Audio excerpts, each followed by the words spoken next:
We sometimes find ourselves in a challenge that just won't break free. We think we can't overcome it unless we understand what's behind it. We keep trying to fix it, but we can't. And so our ego thinking holds it there with our thoughts as we try to solve something that can't even be solved. What we need to know is that it isn't our situation that needs to be solved because our situation is merely an illusion, a distortion of the truth with a capital T. In this video, we'll be talking about what that truth is and how we can stop sabotaging ourselves once and for all. This podcast is all about helping you with your spiritual growth so that you can overcome obstacles and manifest your destiny to crystallize all things good, well, basically to have success on life's journey. It's all about getting unstuck by unlocking your hidden power. So let's get started.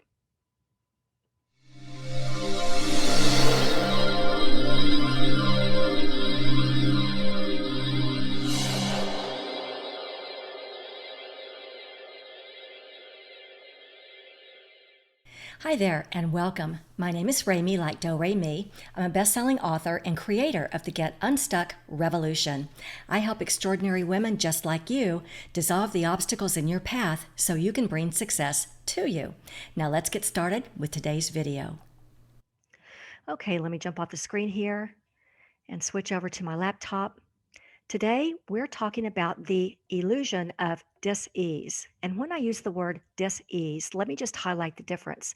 Disease is the presence of something like a fever or an infection, something that's present. When I use the word dis-ease in this episode, we're talking about a lack of something, not the presence of something. We're talking about a lack of health and well-being, a lack of prosperity, a lack of love in our lives, something that's making us uneasy, and so we're experiencing dis-ease.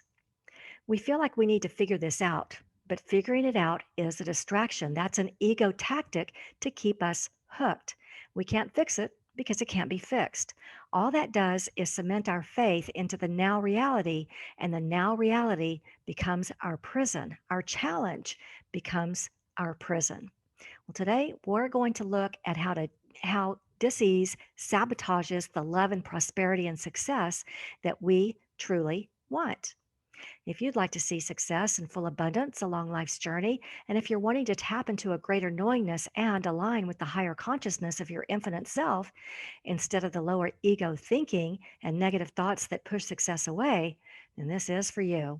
It's time to be unabashedly, unapologetically, happily untethered to ego thinking. It's time to align with the higher energies of our soul's path instead. Today's episode is for you if you wonder, how can we find the reason for our current challenge? Why is it so hard to break through a challenge? And am I shooting myself in the foot unconsciously? You know, these episodes are about how to find your hidden power when you want to transform challenges into successes. I like to call it the audacity of alchemy. Because when we're feeling stuck, it's never the situation that has us stuck, it's our energy about it that's become stuck in anxiety, overwhelm, doubts, worries, frustrations, indecisions, and even anger. And often this is because of a spiritual injury that we've experienced, some kind of a hidden trauma. So it isn't the pain of our situation, it's the pain of not being connected into the natural energy of who we really are, of being connected to that magical part of us that's a creative vibrational being who can use positive energies to create what we want and bring it into physical manifestation. We can allow our manifestations to materialize and not get stuck in the negative vibrations that block them. These positive energies that we talk about so much are where we find the magic of alchemy, because our choice of frequency, our choice of those positive thoughts and emotions can change the course of our journey. So, I would like to lay some groundwork for today's episode, and I'll put this on the screen for you. I mentioned the word dis-ease a minute ago, and what I mean by that is a lack of something, a lack of health and well-being, a lack of prosperity, a lack of love in our lives, something lacking that's making us uneasy, and so we're experiencing dis-ease. We're also going to talk about the illusion today. And what I mean by that is the absence of truth. An illusion is an absence of truth, something that appears to be real, but it isn't real. And We're also going to talk today about what that word truth with the capital T means as it relates to today's episode. The truth is that we are an extension of source energy. We are part of this infinite intelligence. We are one with all that is. There is no distance or separation between us because we're all part of the oneness that is pure love and light. All right, I wanted to get those three definitions up here on the screen for you. Now, if we consider that we are separate from all that is, then we're living in the illusion. We're living with an absence of truth. And if we live with an absence of truth, then we may find ourselves in dis-ease. Remember, dis-ease is a lack of something, like a lack of the truth, or a lack of prosperity, or a lack of love, or a lack of purpose. Now, a little disclaimer here. As you hear me say so often, what's true for you is true. I'm laying out some concepts here that come from some of our greatest thinkers and philosophers like Wayne Dyer, Deepak Chopra, Rumi, Einstein. Some of these concepts can also be found in the Course in Miracles, the Law of One, or even the Tao. So some of what we'll talk about today may not feel like a match for you, and if not, that's okay. Just take it as a concept and see how it might fit for your life. Okay. So we looked at the definition of dis-ease, which is a lack of something, and that lack makes us feel uneasy. We also looked at the illusion, which is the absence of truth. And the last piece we looked at is the truth that we are one with all that is. There is no distance or separation between us because we're all part of the oneness that is pure love and light. The physical world we're living in is an illusion of our own making. Some call it the Earth School, but it was built around our false belief in separation. Our Earth School was built around our false belief in separation. All right. So, our job while here in the physical reality is to learn how to prepare ourselves to wake up to the truth of who we are in the spiritual reality. We are unlimited, one with all of life. We are eternal. And we are literally invulnerable, invincible, and cannot be dominated or hurt by anything or anyone. We are pure love and light. This is what we're supposed to learn. And we learn this as we walk through physical reality and battle that voice in our head, the voice of ego, that tells us quite the opposite. Ego would tell us that we are very limited, we are separate, and we are completely at risk of being attacked. Our task in the Earth School is to learn to tell the difference between that spiritual self that tells us we are one with everything and that ego self that incessantly points out how limited we are. Okay, so let's circle back to this concept of dis-ease.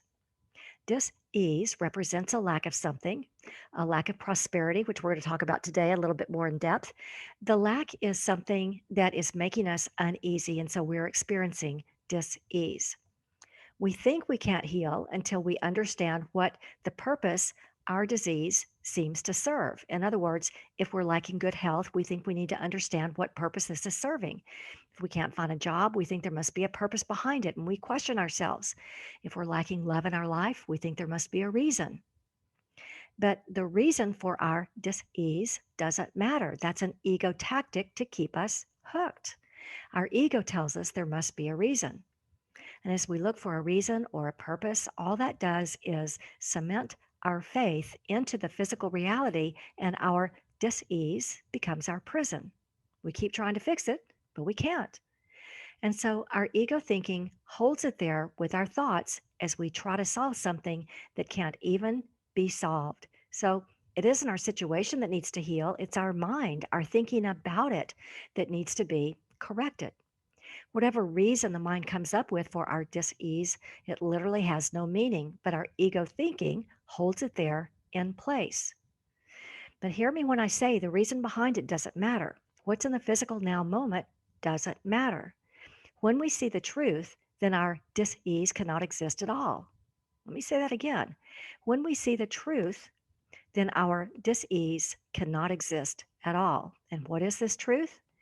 We are one with all that is. There can be no darkness where there is light. This means that dis-ease cannot exist where there is love and light. But if we have dark or negative thoughts about our situation, then our thoughts hold the dis-ease in place. The dis-ease we're feeling is simply a catalyst for growth, an opportunity to reach for more. When we realize that our situation is being held together by negative attention and our negative ego thinking, well, it opens the space for it to evaporate, to dissipate, to vanish, and no longer be in our experience. When this is realized, we can overcome our challenge instantly. But sometimes we have trouble getting our head around this because in our thinking mind, we want to fix it. And as we've talked about before, can't be fixed. It can't be fixed because it's already manifested into the now reality. But what we can do is to accelerate forward progress by directing our thoughts toward a positive outcome, even if we don't know what that is yet. When we change our thoughts about it, there's nothing to hold it in place. Okay, let's see how we can apply this concept. Let's say our dis-ease is a lack of prosperity. Like I mentioned, I get a lot of questions about prosperity and abundance. Look at it this way. If we're experiencing a lack of prosperity, this is not an accident. Like all dis-ease, it's an insane device for self-deception. What kind of deception? Well, the deception is to hide reality, alter it, distort it, twist and torture it, and break it up into little pieces. In other words, it creates separation. When we experience a lack of prosperity, what we're really experiencing is separation from who we really are. We're experiencing a separation from truth, that we are all one, that we are one with source energy, and we are one with all that is. This lack of prosperity makes us think we're separate. We begin to individuate. We might begin to feel shame or embarrassment. We might feel like there's something wrong with us. And by the way, if our disease is a lack of love or a lack of well being or a lack of purpose, it's the very same thing. The disease is hiding and altering the only true reality, that we are one with source energy and we are one with all it is. So, whatever our dis-ease is, the aim is to distract us from the truth that we are one with all that is, that we are pure love and light, eternal, invulnerable, impossible to damage. Okay, so dis-ease is a defense mechanism. It is not unintentional, and we are completely aware when we create it. Hmm. Here's how it goes. We feel threatened by something. We worry that we're going to be attacked. All our alarm bells are going off. So we deploy this defense mechanism in a split second so quickly that we're barely even conscious of it. And in that split second, we recognize exactly what we want to do and what kind of defense is appropriate. Hmm. I remember one guy I knew that was trapped in a job he couldn't get out of, and the pressure from his family expectations were heavy. And one day he had a stroke, and I remember having a fleeting thought, wow, this might be the only way he could get out from under the pressure and the expectations. And having a stroke, everything changed for him. He was able to ditch the job that he felt trapped in, and it got his family off his back. And I remember thinking, wow, how convenient. Hmm. So, this is an example of how our alarm bells go off and we quickly decide which mechanism to deploy to ward off the perceived threat. A lack of good health, a lack of prosperity, some mechanism that will serve us. Interesting, right? Well, today we are using the example of a lack of prosperity. And I'll use the example of Elaine, who was married to a man who wasn't working, and he felt like any money she made, he could do whatever he wanted with it. She felt he was totally irresponsible, and her revenues started going down, straight down, and she couldn't figure out why. So here's what I told her. We are the only one who can evaluate a threat and judge whether it's a real threat that we need to somehow mitigate.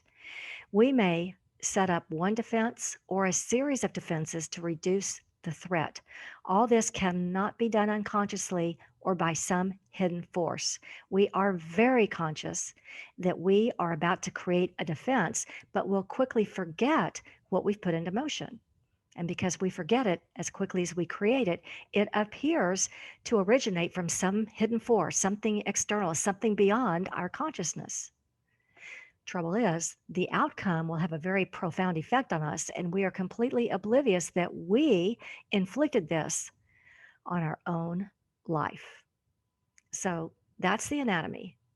We perceive a threat, we judge it as real, we create a defense or dis-ease to protect us from the threat, and then we forget that we've done it all in a split second. We forget so quickly that we're impacting our own survival. It all happens in a flash. And because part of this anatomy is that we forget the decision we've made, it appears that our condition is out of our control. Let me say that again. We forget the decision we've made, and so it appears that it's out of our control. Interesting, right? But here's the cool part, and this is a little bit tricky, so write this down. If we can't remember our decision, then this means our decision is still in place. If we ignore or suppress or gloss over or deny that we've created a defense or dis-ease, then that decision remains in place. You see, we could remember it, but that would mean admitting that we've done something that is causing a lot of damage to our life. And most of us can't admit that. And so it stays hidden. And we go on with life, crippled and limping along, trying to survive the very dis-ease we've created. We go on with life, limping along, trying to survive the very dis-ease we've created. So, this dis-ease that we've created is an illusion, though. It isn't a fact. Now, bear with me because you might be thinking, but Remy, I'm seeing physical evidence right in front of my eyes that tells me how real this is. I'm looking right at my MRI or my bank statement or my divorce papers. I'm seeing the physical evidence. It's not an illusion, it's right in front of me. Now, I'm not saying it isn't real because it's obviously now in the physical reality. What I'm saying is that it's an illusion, it's a catalyst, it's a lack of something asking us to change our mindset about what we're going through.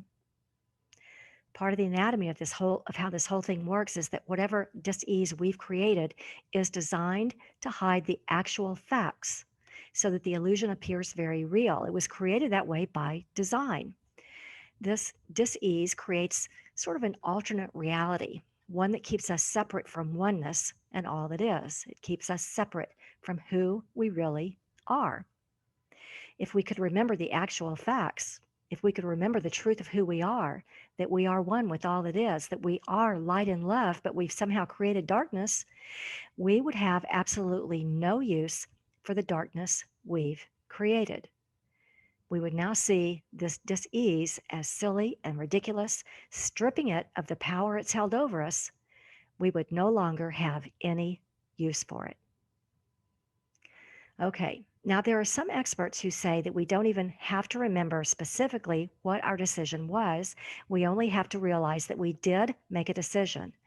And by shining the light on this decision, even if we don't know what it was, by shining the light on it to create this dis-ease, well, that allows the decision to disappear.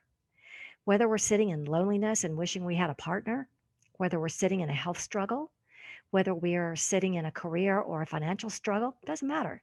This anatomy works across the board. We don't have to specifically remember what our decision was, just that we've made it somewhere along the way. And by shining the light on this and realizing what we've done, by illuminating the darkness, we no longer have any use for the dis-ease that we've created. All right. Now let's talk a little bit more about our decision to create this defense mechanism that we've created. This dis-ease that we're experiencing came from a decision we've made. It isn't a thing that happens to us, weakening us and bringing us suffering. It is a choice that we've made and a plan that we laid all in a split second of feeling a threat. And once this happens, our mind has become deluded and misled by our ego. And by the time we see oneness, that we were created from love and light, that we are a part of source energy, a part of infinite intelligence, our world may have already teetered and begun to fail, or it may have completely fallen apart. So we have this dis-ease, and we're left to somehow overcome this less than ideal experience that we're now entangled with. So now what do we do? Well, the disease shielded us from the truth that only love is real. We are not separate from oneness, and everything outside of that is an illusion asking us to see this truth that we are one with all that is. We are pure positive light. Remembering back to our example, let's say that we are experiencing a lack of prosperity.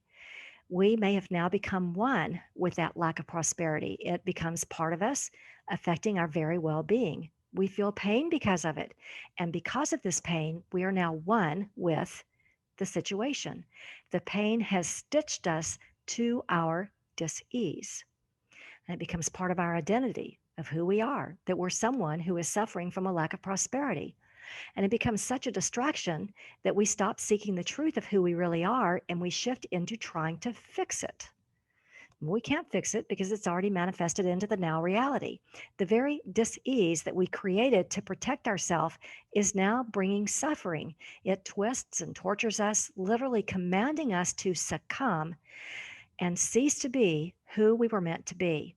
And now we feel crushed and we can't see a way out because we're so far behind the eight ball. So, what do we do? Well, here's what's needed. What is needed is to realize the truth. We are not under attack. We are not in a lack of prosperity. This lack, any lack, can't be because lack was not created by source energy, it was created by us. So, what needs to happen now is to realize that we are invited to come back into oneness, to come into union with all that is, to come into union with pure light and love and joy and prosperity. Because everything outside of that is an illusion asking us to see this truth that we are already one with all that is. And in that space, ego thinking has no power. The dis ease and all the defenses we've created have no power. We're invited to shift away from the ego thinking that is constantly tempting us into the darkness of fears and worries and doubts and angst. We are invited to shift into love and light, grace and patience, compassion, inspiration, and we're being asked to operate from this new reality of love and light. Our lack of prosperity has seemed stronger than this truth because the physical now moment seems so real. But the truth asks us to live life in full prosperity and abundance. But life cannot overthrow our choices. So we're being nudged into a new decision toward a new reality of light and love. Thing is, we made up this particular illusion as a defense, as a protection. We believed that we were being attacked. And what we already knew as the truth appeared to be a lie, because who was saving us from this attack? So, what we already knew as the truth seemed to be a lie because who was saving us from this attack, right? Man, this is huge.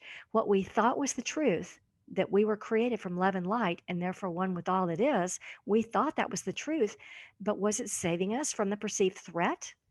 And so here comes ego tempting us into the illusion, and we made a decision to go there because we wanted to be protected. And our struggle began as we set up our defenses. And we believed in our illusion wholeheartedly because we were the creator of this illusion.